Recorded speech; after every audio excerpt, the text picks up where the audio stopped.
Hello, mayang buntag.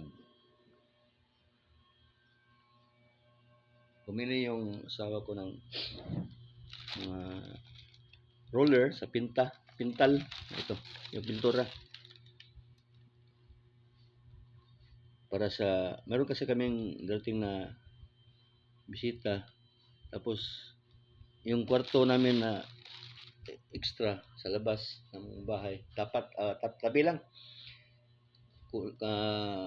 Medyo pangit na yung pintura. Kaya bumili kami ng pintura. Ito yung magandang pintura.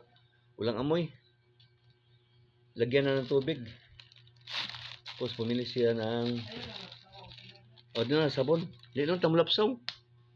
200 na sa kape, no? 207, no? Barato na kayo. Pero, lagi, gamay na. Tapos may brush.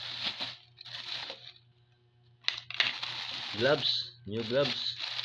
Tapos, ito sa masking tape ni siya, no? Masking tape daw, eh? Ga? Masking tape para sa koto ng aso namin. Agree mo. Itong roller, hinanap ko yung holder, sabi ng asawa ko, mas mura to, tapos wala ng holder. Meron kami mga lumang kuan, baka mailipat. Tinisting ko lahat. Mayroong isang nagpipit. Ito. Matanggal pala yan. Akala ko hindi na matanggal. Abi na, hindi na matangtangga.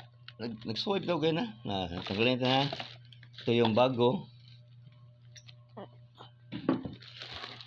New rollers, and then this is the old roller. You have to take out or pull out the handle. Ang tango tong handle. Oh, charot. Oh, ganun lang pala, oh, magtanggal, oh. So, madali.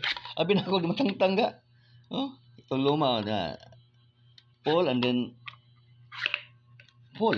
Bira. Okay, this is the old handle of the roller. This is the new roller. Okay. Tingnan natin kung pasok. Alam, maura gis nga size ga. The same size, oh. Galing na asawa ko. Oh, ito. Di ba? So we have a new roller. Tapos ito, matagal to. Kala ko wala lang akong panglagyan ng pintura. Kita ko sa bodega, meron pala. So, mga 10 years na, sila yung mga kuhan to. Dugay na kayo, no? Anyway, magpipintura ako mamaya sa kuhan. Doon sa room na para sa bisita namin. Okay. Ito na mga gamit natin. Ito, gloves. Sombrero para hindi makuha ng ulo kasi yung pati kisame, pipinturahan pa. Okay, char lang. Charot.